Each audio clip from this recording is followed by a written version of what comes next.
가브리엘 찬양 너무 감사합니다. 찬양 듣다가 울컥했습니다.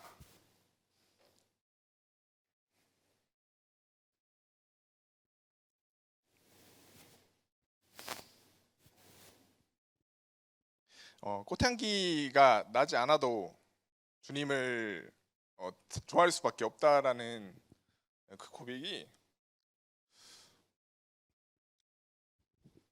참 우리 교사들의 고백이 아닌가 싶어서 오늘 설교 틀리면은 다 찬양팀 때문입니다. 그런 줄 아십시오. 저 텔레비전을 보면은 어릴 때 TV를 좀 많이 봤는데요. 동물농장 같은 동물들이 나오는 프로그램들이 있지 않습니까? 거기 보면은 동물들의 되게 재미있고 또 신기한 모습들을 좀 많이 볼 수 있습니다. 예를 들면은 갓 태어난 송아지가 방금 태어났는데 막 꾸역꾸역 자리에 일어섭니다. 며칠이 안 돼서 혼자 폴짝폴짝 뛰어다닙니다. 이런 모습들이 너무 신기하더라고요. 그런 동물들이 갓 태어나서 걸음마를 하는 것에 사실 며칠 걸리지 않지 않습니까? 또 그 모습들을 보면은 막 다리가 막 후들후들 거리면서 꾸역꾸역 일어나는 그 모습들을 보면서 한편으로는 좀 가엽기도 하고 대견하기도 하고 또 한편으로는 되게 귀엽기도 한 것 같습니다. 그런데 그 모습을 보면서 이런 생각도 하게 됩니다. 동물들은 하루 만에 일어나는데 우리는 왜 못하지? 우리는 만물의 영장이라고 말하지 않습니까? 근데 왜 동물들보다 우리가 못할까라는 생각을 많이 하게 됩니다. 우리가 알고 있는 그 동물들 하루면 일어나요. 그리고 며칠 만에 다 걸어 다닙니다. 근데 우리 아이들은 어떻습니까? 갓 태어난 아기들은 9개월 내지 12개월 정도의 시간이 지나야 겨우 걸음마를 시작할 수 있게 되는 것 같습니다. 여러분, 겨울잠을 자는 곰은 어떻습니까? 한겨울 내내 웅크리고 똑같은 자세로 누워 있지 않습니까? 그런데도 그 커다란 덩치, 그 근육을 유지하고 있습니다. 그 한 자세로 오래 있으면 우리는 피가 뭉쳐서 혈전이 생기는데 동물들은 그런 것도 생기지 않습니다. 그러나 인간은 어떻습니까? 병원에 한 달만 누워 있어도 다리 근육 다 빠져서 완전 뼈만 앙상한 다리 2개만 남지 않습니까? 이렇게 동물들과 인간의 모습들을 보면서 대체 왜 우리는 저렇게 안 될까라는 생각을 하게 되는데요. 최근에 각광받는 그런 학문의 분야인 뇌과학에서 뇌과학에서 그것에 대해서 동물들과 인간의 차이가 뇌에서 발생한다라고 합니다. 동물들은 어느 정도 프로그래밍 되어 있는 뇌를 가지고 있어요. 어느 정도 완성된 뇌를 가지고 태어나기 때문에 그 환경에 빨리 적응할 수 있는 것입니다. 그리고 어느 정도 자신의 분야에 전문성을 가진 그런 동물들로 자라날 수 있다라는 것입니다. 그런데 우리 인간들은 그런 어느 정도 완성된 뇌가 아니라 되게 맑고 깨끗한 아주 순수한 그런 뇌를 가지고 태어나서 주변 환경에서 새로운 것들을 계속해서 배워나가고 뇌가 거기에 맞춰서 변화하고 진화한다라는 것입니다.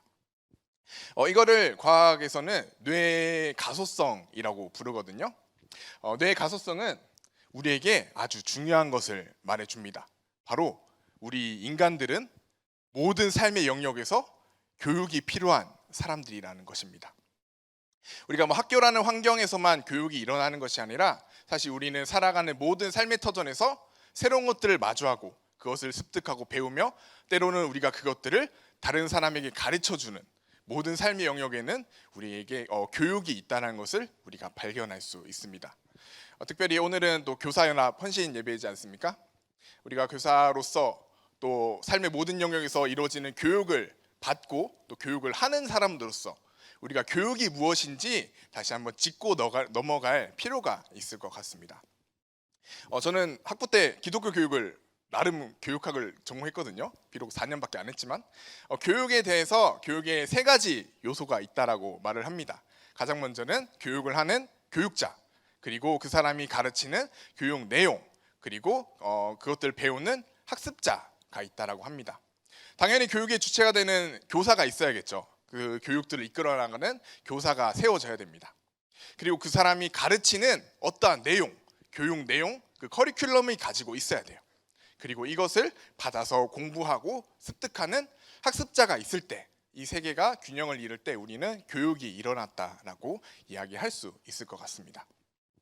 그래서 오늘 성경 말씀을 통해서, 오늘 본문 말씀을 통해서 이 성경이 말하는 바 속에서 우리에게 그런 교육의 요소들의 각 요소들에 해당하는 것들을 우리가 발견해보고 그것을 우리 삶에 적용해보는 그런 시간을 가지려고 합니다. 오늘 성경 말씀은 우리가 예수님의 지상 명령이라는 이름으로 더 많이 알고 있는 그런 말씀인 것 같습니다. 예수님께서 십자가에 달려 죽으셨고요, 돌무덤에 안치되셨습니다. 안식일이 지나고 막달라 마리아와 다른 마리아가 예수님의 무덤을 찾아갔습니다. 그러나 예수님은 없으셨고 돌무덤은 열려 있었죠. 그리고 열려 있는 돌무덤 입구에 천사가 앉아 있었습니다. 천사가 말합니다. 너희가 십자가에 달려 죽으신 예수를 찾으러 왔느냐? 그분께서 직접 말씀하신 대로 다시 살아나셨고 너희에게 말한 대로 먼저 갈릴리로 가셨다. 너희가 그곳에 가서 예수를 만나라 라고 천사가 이야기를 해줍니다. 천사의 말을 들은 이 두 여인들은 제자들에게 이 소식을 전하러 달려가게 되는 거예요. 달려가는 그 길목에서 부활하신 예수님께서 먼저 그 여인들을 만나 주십니다. 그리고 그들에게 먼저 내가 갈릴리를 가 있겠다, 제자들과 함께 나를 만나러 오라 라고 말씀을 해주십니다. 이렇게 제자들과 함께 예수님을 만나러 간 여인들, 그곳에서 그들은 부활하신 예수님을 만났습니다. 그리고 그분께 경배를 드렸습니다. 근데 오늘 성경 말씀 17절에서는요, 거기서 그들 가운데 의심하는 사람들이 있다라고도 성경은 증언을 하고 있습니다. 그들 가운데 의심하는 사람도 있었고 경배하는 사람도 있었지만 그것 가운데서도 예수님께서는 그들 가운데 지상명령을 수여하시고 그들에게 삶에 나가는 그런 사람들로 세워주셨습니다. 당신의 일을 우리에게 맡겨주신 것입니다. 우리에게 그렇게 말씀하시죠. 그러므로 너희는 가서 모든 민족을 제자로 삼아 아버지의 아들과 성령의 이름으로 세례를 베풀고 내가 너희에게 분부한 모든 것을 가르쳐 지키게 하라. 볼지어다 내가 세상 끝날까지 너희와 항상 함께 있으리라. 우리에게 모든 민족을 제자로 세우라라는 그런 명령을 주셨고요, 우리가 배우고 가르침 받았던 그 모든 것을 다른 사람에게 가르쳐 주라고 말씀하셨습니다. 그리고 주님의 명령을 받아들여서 그것을 수행하는 우리에게 세상 끝날까지 내가 함께 해주겠다라고 우리에게 말씀해 주셨던 것입니다. 부활하신 예수님과 제자들 그리고 그들 가운데 오갔던 대화 속에서 우리는 누가 무엇을 누구에게 교육할 것인가에 대한 교육의 요소들을 발견할 수 있는데요, 한 가지 차근차근 함께 살펴보도록 하겠습니다. 가장 먼저는 예수님께서 경배와 의심을 함께 가지고 있던 그 사람들을 향해서 명령하셨고 그들을 세우셨다라는 것입니다. 우리 17절 말씀 함께 읽어보도록 하겠습니다. 17절 말씀입니다. 예수를 배웠고 경배하나 아직도 의심하는 사람들이 있었더라. 아멘. 의심하는 사람들이 그 제자들의 전체였는지 아니면 일부 사람들이었는지 혹은 제자들 외에 같이 있던 다른 사람이었는지는 정확히 모르겠습니다. 그러나 정확하게 예수님을 만났던 그 사람 중에도 의심하는 사람들이 분명히 있었다라는 것입니다. 여기서 말하는 이 의심이라는 단어가요, 헬라어로 썼던 그 단어가 신약 성경에서 딱 한 번 등장합니다. 같은 단어가요. 언제 등장하냐면은 베드로가 예수님을 따라 물 위를 걷지 않습니까? 그러나 베드로가 의심해서 물에 빠졌습니다. 물에 빠진 베드로를 향해서 예수님께서 베드로야 왜 의심하느냐 라고 말씀하신 것에서 이 의심이란 단어가 동일하게 사용되었습니다.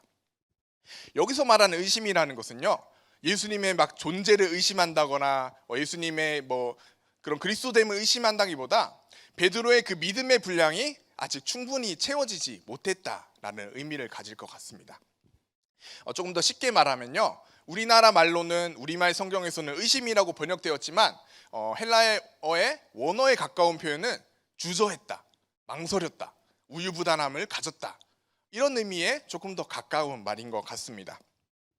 하나님을 향한 경배와 주저함은 부활하신 예수님을 만나 그 제자들과 그 무리 가운데 있었던 것입니다. 그러나 그 모습이 어쩌면 우리의 모습일지도 모르겠습니다. 우리도 예수님의 죽음과 부활하심을 믿지 않습니까? 우리가 예수 그리스도의 그 십자가의 도가 세상에 어떤 것보다 귀하다는 것을 우리가 잘 알고 있습니다. 그러나 우리가 살아가는 그 상황과 그 환경 가운데 때로는 내가 가지고 있는 두려움과 걱정 가운데, 혹은 내 안에 여전히 해결되지 않은 많은 두려움은 언제나 우리가 예수님께 나아가는 그 발걸음을 주저하게 하고 머뭇머뭇하게 하는 것 같습니다.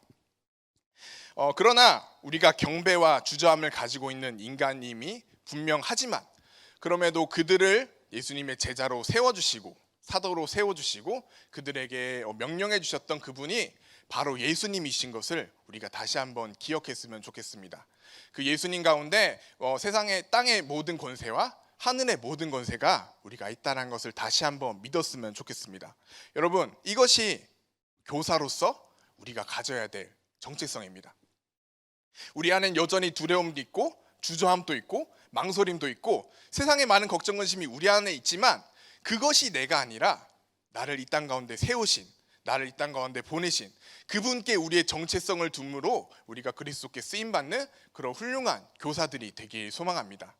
우리 교회 학교에 교사의 직분을 감당해야만 교사가 아니라 예수님의 지상명령을 수여받은 우리 모두, 우리가 삶의 모든 터전에서 그리스도의 제자로 삼기 위해서 날마다 복음을 전파하는 우리 모두가 바로 그리스도께서 세우신 교사인 것입니다. 그렇기 때문에 그분의 모든 능력과 그분의 모든 세우심을 우리가 기억하며 그곳에 정체성을 둔 우리 모두가 교육자임을 다시 한번 기억했으면 좋겠습니다. 다음으로는 우리는 모든 민족을 제자로 삼으라는 그 명령 속에서 우리가 무엇을 가르쳐야 될지를 발견할 수 있습니다. 19절 말씀 같이 한번 읽어보도록 하겠습니다. 그러므로 너희는 가서 모든 민족을 제자로 삼아 아버지와 아들과 성령의 이름으로 세례를 베풀고. 아멘.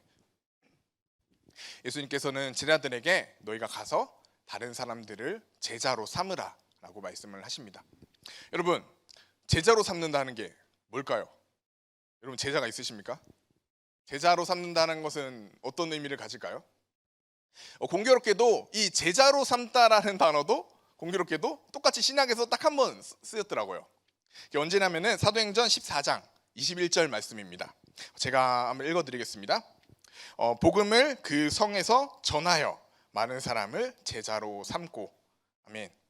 당연하게도요, 여러분, 제자로 삼기 위해서 그들에게 복음을 전해야 되는 거예요. 그들에게 우리가 복음을 전할 때, 그들에게 우리가 예수님을 따라 살아가는 예수님의 제자가 되는 그런 삶을 살아갈 수 있는 방향성을 제시해 주는 것, 그것이 바로 우리가 해야 될 교육 내용, 교육 목표, 우리가 가져야 될 그 방향성이라는 것입니다. 우리가 교육해야 될 그 교육 내용은 바로 우리가 받은 그 복음인 것입니다. 저희 처제가 올해 그 임용고시를 합격했습니다. 그래서 올해 처음으로 고등학교 선생님이 되셨는데 설교를 준비하면서 연락을 했습니다. 사실 뭐 부끄러워서 안 친해서 제가 직접 연락한 건 아니고요. 아내 통해서 물어봤는데 네가 1시간짜리 수업, 1시간짜리 교환을 짤 때 며칠이 걸리냐라고 물어봤습니다.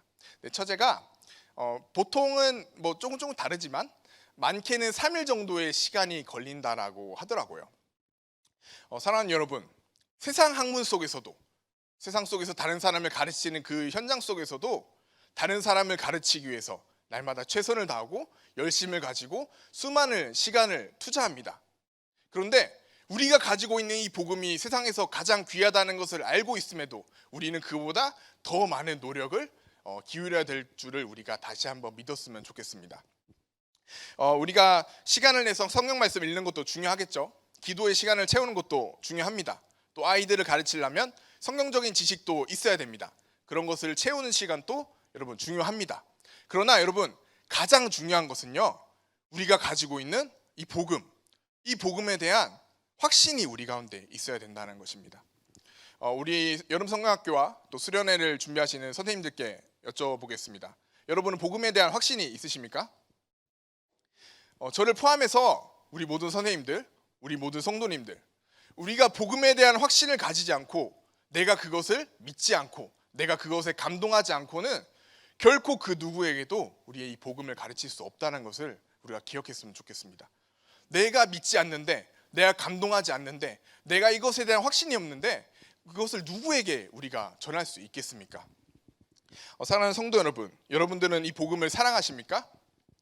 우리가 가진 이 복음에 대한 강한 확신을 가지고 우리가 먼저 그것에 감동하며 우리가 그것에 먼저 마음이 동할 수 있는 우리의 복음의 확신을 가질 수 있는 우리 모든 교사들, 우리 모든 성도님들 되셨으면 좋겠습니다. 우리 마지막으로 우리는 예수님께서 세우신 교사로서 복음을 들고 학습자인 모든 민족을 향해 나아갈 때 우리가 그 공부를 하는 교육을 받는 그 학습자에 대한 이해가 있어야 될 줄을 믿습니다.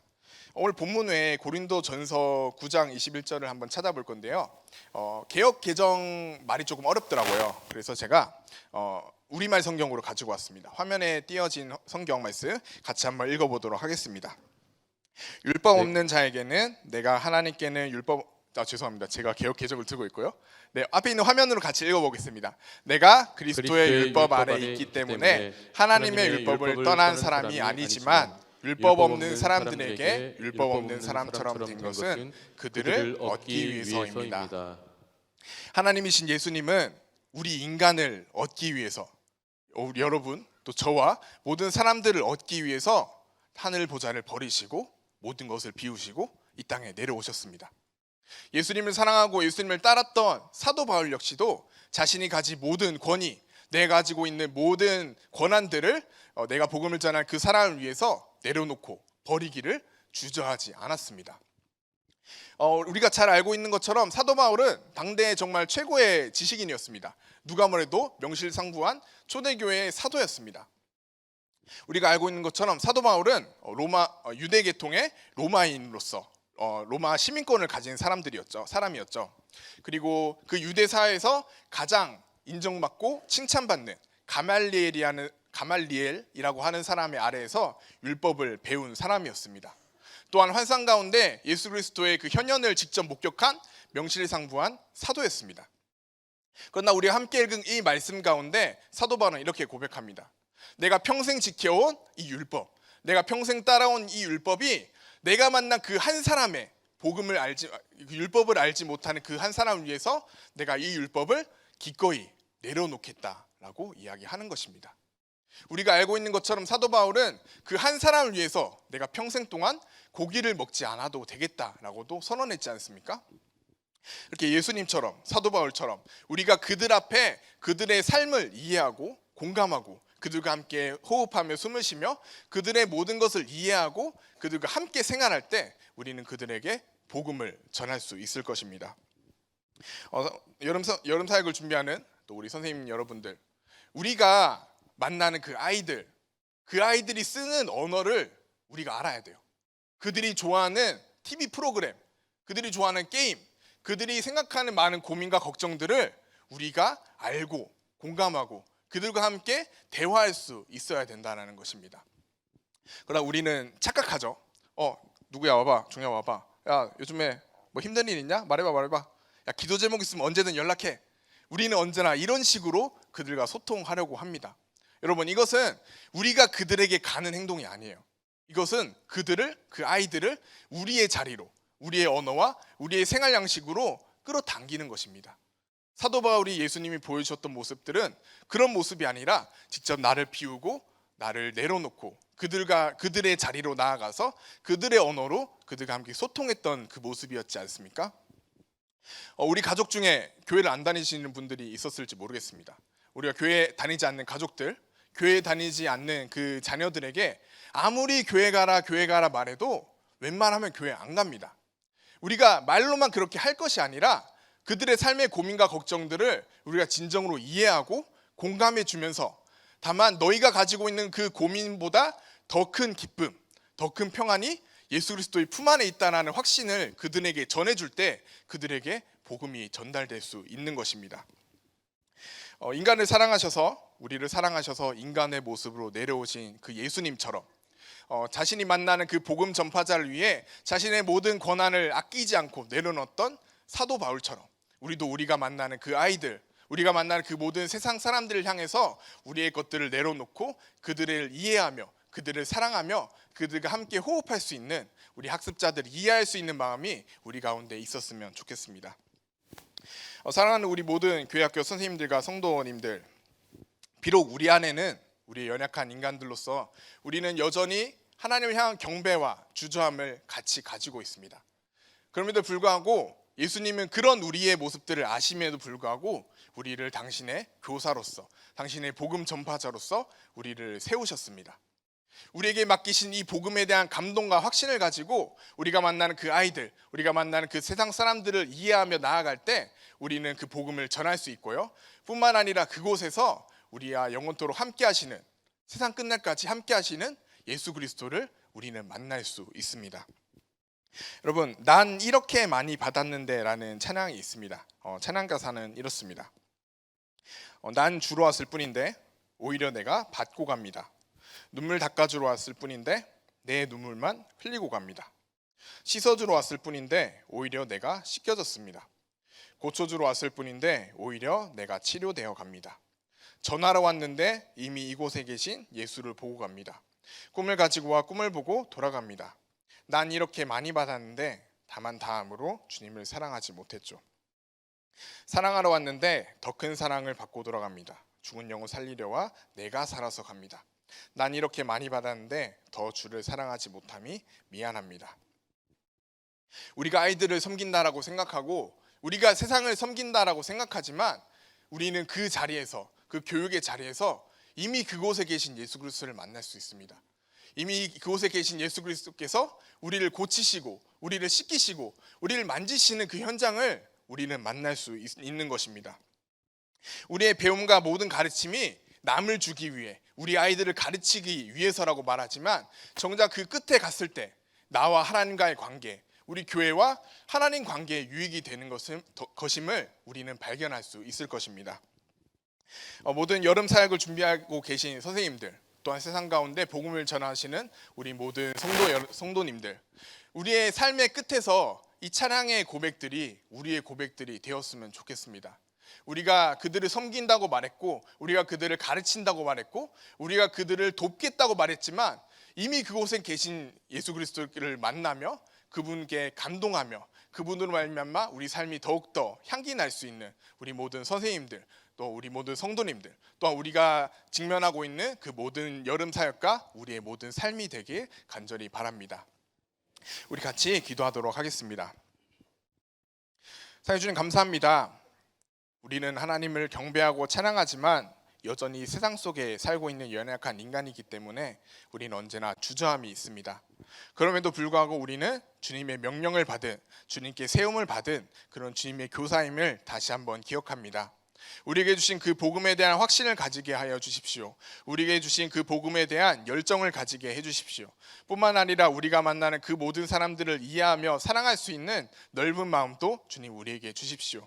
그럴 때 우리가 주님의 복음 전파의 일들을 감당하며 우리 아이들을 사랑하며 그 끝에 계신 예수 그리스도를 만날 수 있는 우리의 모든 여름 사역과 우리의 모든 삶이 될 수 있도록 날마다 주님 함께하여 주시옵소서.